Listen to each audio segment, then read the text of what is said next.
Hey there, bibliophiles and those raising bibliophiles. Thank you for joining me today at Holding Steadfast. I know how hard it is to find good books for your children to read, whether online shopping or at the library or at the local bookstore. My hope is to make that aspect of your life a little bit easier. Today's book review is a double feature for the last two books in the Kingdom series by Chuck Black.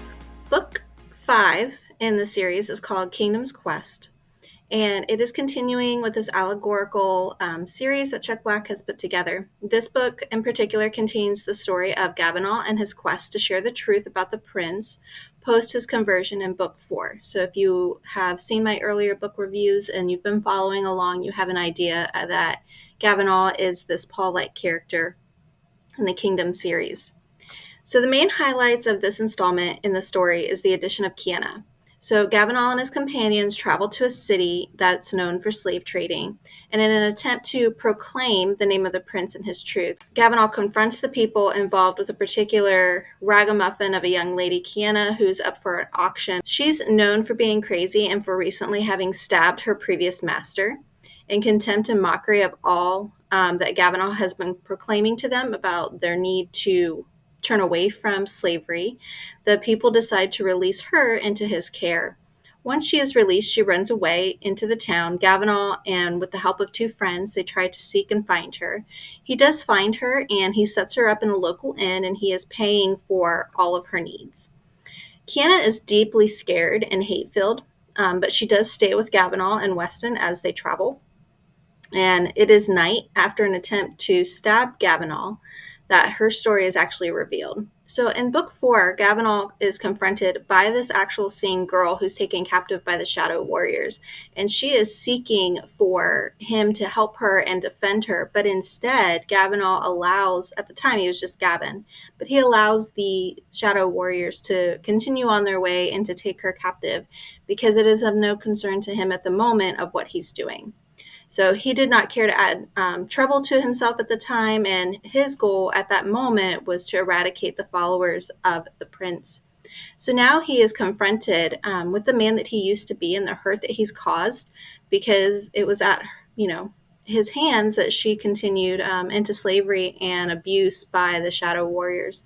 Over the course of this particular story, she does learn to forgive him. She even begins to care for him, and Gavonal also starts to care for her. And the latter part of this story really revolves around his attempt for redemption, as he does have to save her from the Shadow Warriors. So this time he's like, I'm not going to do what I did before. But this time he does also have to fight a dragon. So there's like an added layer of it's not as easy as it was before, and now you have to kill a dragon on top of that.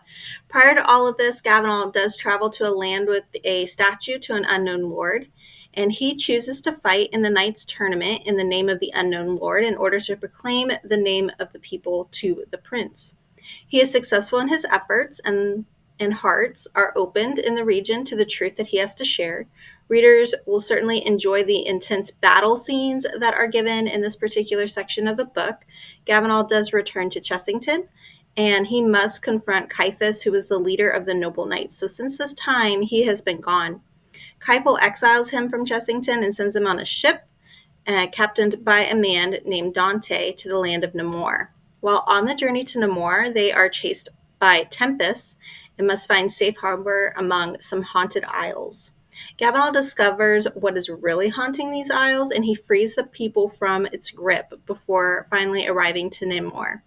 From there, his friends appear, Kiana, Sandon, and Weston, which leads to the story where he ends up having to save Kiana. The story is full of intrigue and battle scenes of honor and glory. Your young readers, if they have followed along this far, will continue to enjoy this story. This one has a lot more action and battle. While there is a lot of movement, as you can tell from the plot line, there's a lot of action in there too. Again, we've got Cedric opening and closing the story, and there are discussion questions and an author's note towards the end of the book. So if you're using this for a family read, or your student or child is just reading the book on their own, you have all those additional resources. So that was book 5. So book 6 ends out the entire series, and it is called Kingdom's Reign by Chuck Black. And in this one, the story, the narrator of the story is still Cedric, and the story is following his journey to the King's Land across the sea and then back again to Chessington beyond its town and cities of Arathia. So in this particular one, Cedric is in the land across the sea as he meets with his old friends. And Lynette is one who primarily stands out. He's much younger than he was the last time that he saw Cedric. There are many celebrations and stories that are shared, and 2 new characters are added to the mix: Cullen, a fellow knight, and Talia, Lynaid and Tessa's daughter. So this particular book is, in the allegorical sense, like we are looking at sort of tribulation and beyond time. So these people have been taken away, so they did not have to experience certain things. And in the meantime, they are having a celebration in the king's land. So after a time of celebration, the knights are called together again, and they have to return to Arathia and fight Lucius and his shadow warriors. The prince is leading the knights in the quest, and Lucius and his warriors are defeated and sent to the wastelands. A new order of the prince is established in Chessington, and then he assigns different knights to go out to different regions. And their goal is to help turning the hearts of the people back to him and teaching the code and being his messenger, all these different things. So over time, Cedric does start developing feelings for Talia. She is supposed to help him in his mission.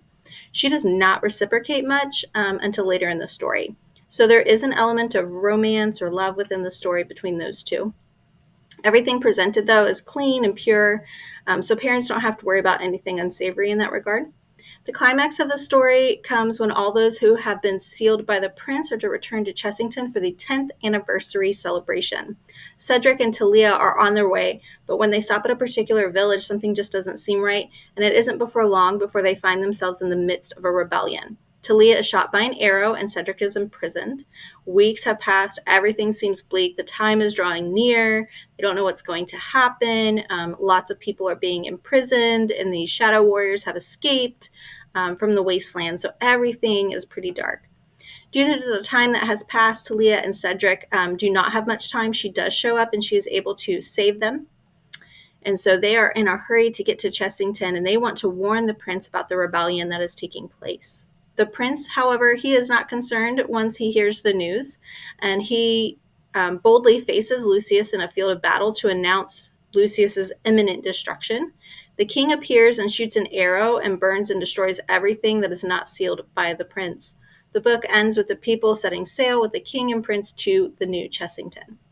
So again, there's a lot of literary creativity in crafting this version of end times within the stories.